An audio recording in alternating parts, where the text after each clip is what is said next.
여러분 안녕하십니까. 광주 MBC 뉴스투데이입니다. 먼저 오늘의 주요 뉴스입니다. 4.13 총선에서 나타난 호남 민심의 변화 속에 호남 민심을 향한 여야의 구애 경쟁이 뜨거워지고 있습니다. 한 달 넘게 이어진 폭염이 한풀 꺾였지만 후유증은 여전히 진행 중입니다.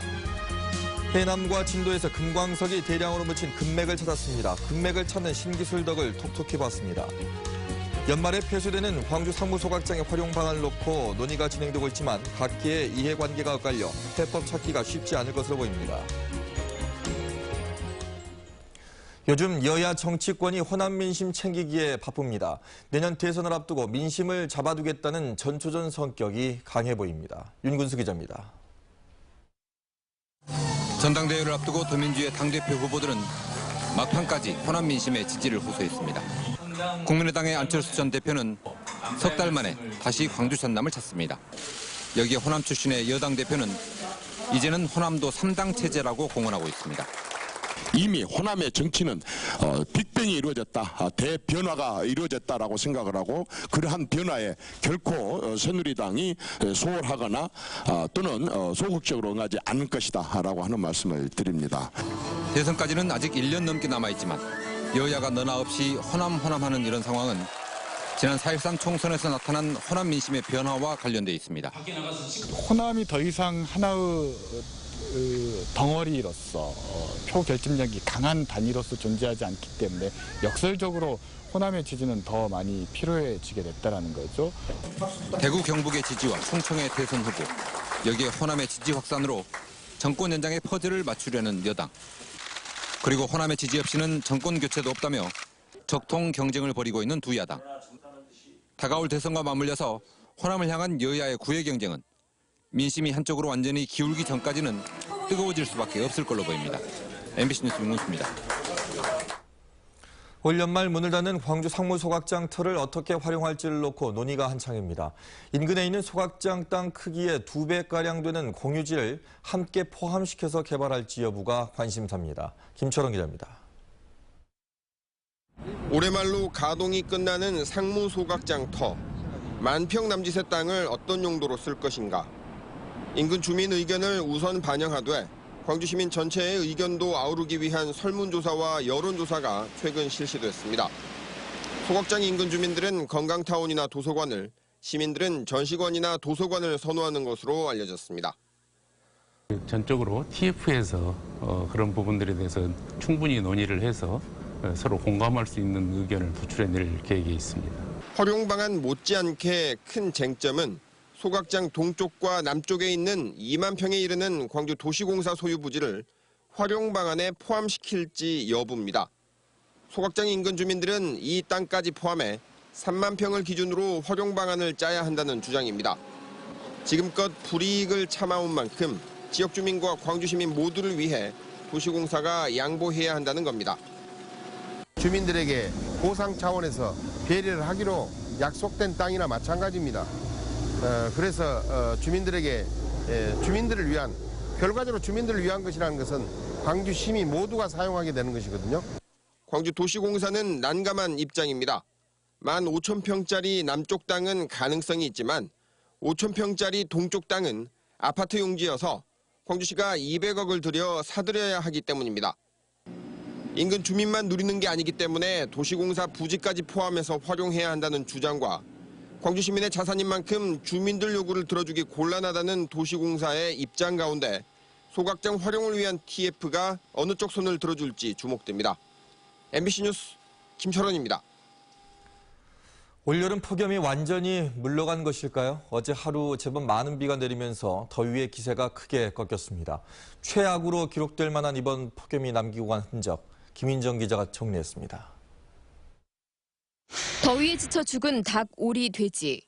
올라간 수온과 더운 날씨에 떼죽음을 당한 물고기와 전복. 많은 수술을 좀 해야 되는데 다 지금 뭐 하지도 못하고 있는 그런 실정입니다. 거북이 등처럼 쩍쩍 갈라진 저수지와 바싹 타들어간 논과 밭. 이 자체가, 꽃이 자체가 안 커버려요. 꽃이 자체가.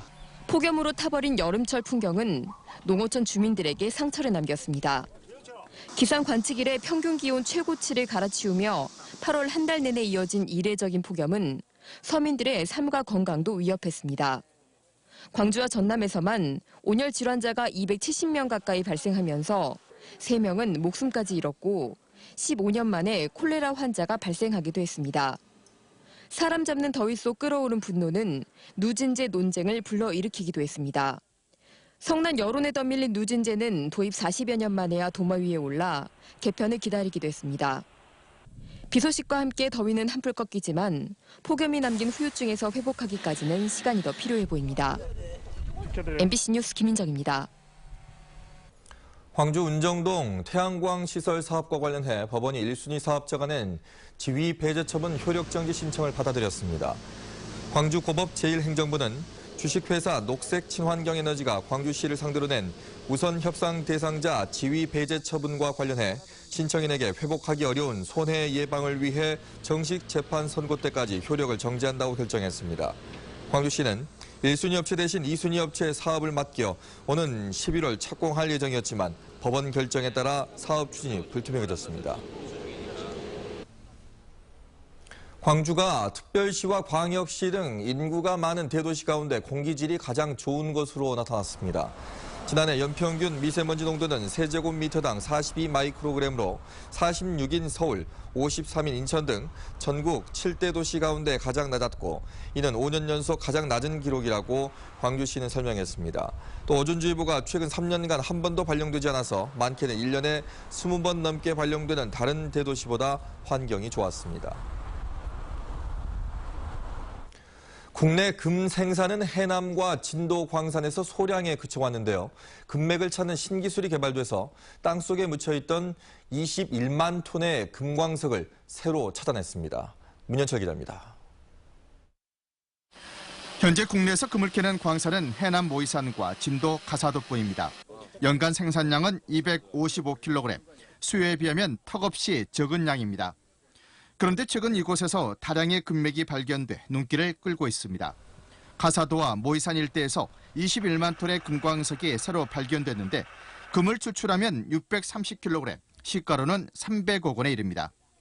땅속으로 전류를 흘려보낸 뒤 파형을 분석해 금맥을 찾는 광대역 유도 분극 탐사 기술을 이용했습니다. 이 탐사 기술은 교류 전류를 사용하는 광대역 유도 분극 탐사라는 겁니다. 네. 이 탐사 기술의 장점은 이제 기존 탐사 방법에 비해서는 좀 300m까지 탐사할 수 있고요.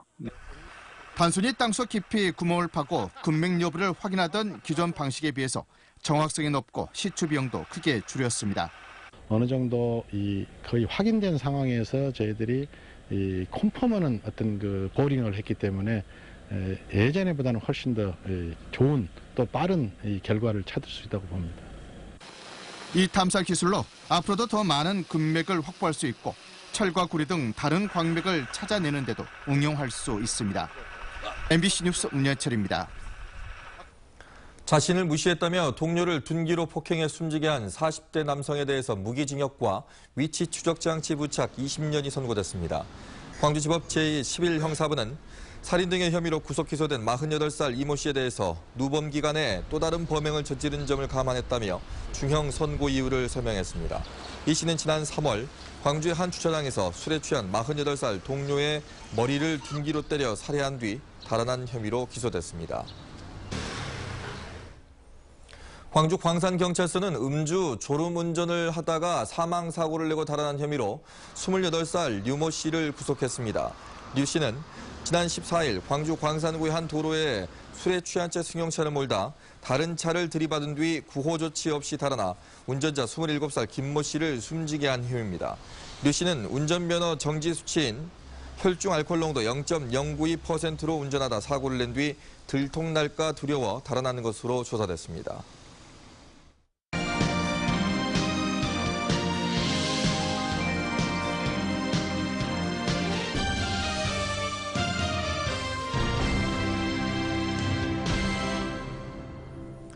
광주시 체육회 산하 종목단체 통합 시한이 이달 말로 다가왔습니다. 그러나 자리를 둘러싼 갈등으로 일부 종목단체는 통합의 난항을 겪고 있는데 동호인과 전국체전 대표 선수들의 피해가 우려됩니다. 한신구 기자의 보도입니다. 지난 2월 체육 발전을 모토로 엘리트 체육과 생활 체육이 하나로 통합된 광주체육회. 광주체육 화이팅! 이후 6개월 동안 산하에 있는 종목 단체별 통합 작업이 추진되고 있습니다. 현재까지 전체 72개 종목 가운데 야구와 축구 등 67개 종목이 통합됐습니다. 그렇지만 배드민턴과 골프, 볼링, 탁구 등 5개 종목은 회장 선출 방식 등을 둘러싼 갈등으로 통합이 계속 지연되고 있습니다. 전남체육회 역시 66개 종목 단체 가운데 태권도와 자전거 등 일부 종목의 통합이 안 된 상태입니다. 대한체육회가 통합되지 않은 종목 단체에 대해서 불이익을 예고하며 시한을 정한 최후 통첩성 공문까지 보냈는데도 미적거리고 있는 겁니다. 이번 달 말까지 통합하지 못하면 관리단체로 지정돼서 행재정적인 불이익을 받게 됩니다. 또 해당 종목은 오는 10월 충남에서 열리는 전국체전에 참가할 수 없게 됩니다. 그동안에 열심히 땀을 흘리고 연습해오고 자기 기량을 닦아왔던 우리 청소년 선수들이 출전을 못하는 그런 불이익을 받게 된다는 이겁니다. 그러니까 이게 가장 큰 불이익이라고 봐야죠. 그리고 자리를 둘러싼 일부 종목의 갈등이 애꿎은 동호인과 전국체전 대표 선수에게로 튈 수도 있는 만큼 양보와 타협의 자세가 절실해 보입니다. MBC 뉴스 한신구입니다.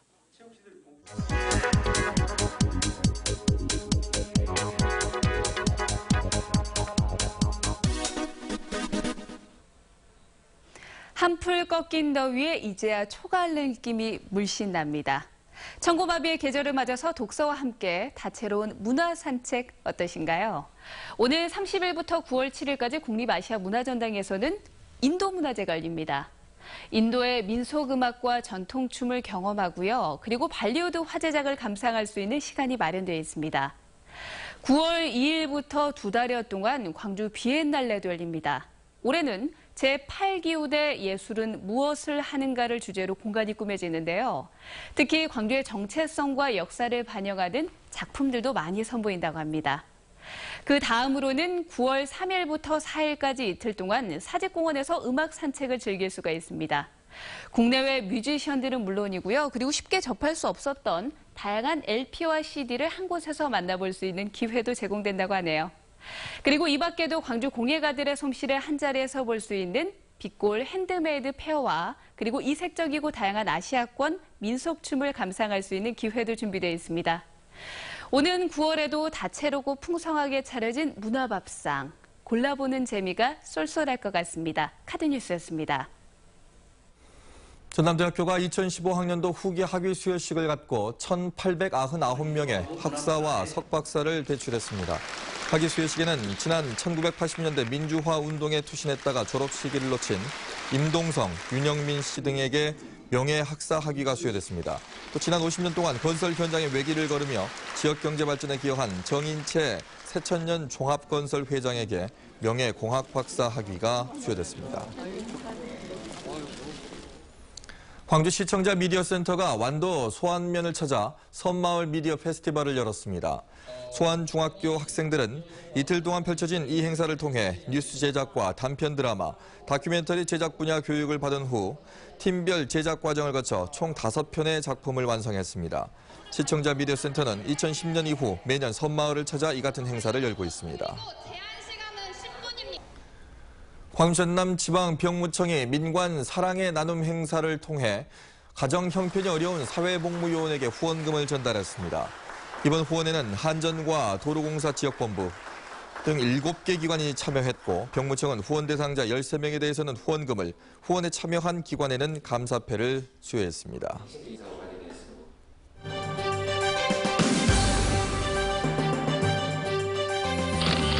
마크 리퍼트 주한 미국 대사가 호남대학교를 방문해 세계 속의 한국과 한국 대학생의 대학 생활을 주제로 이야기를 나눴습니다. 전남대학교가 도시재난재해에 효율적으로 대응할 수 있는 스마트 시스템을 개발하기 위해 연구센터를 열었습니다.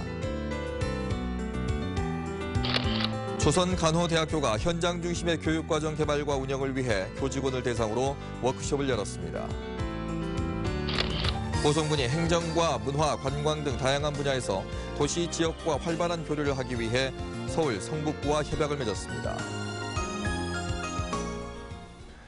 해양수산부가 세월호 참사 이후 검토했지만 끝나 무산됐던 연안여객선 공영제 사업이 전국 최초로 신안군에서 시작이 됐습니다.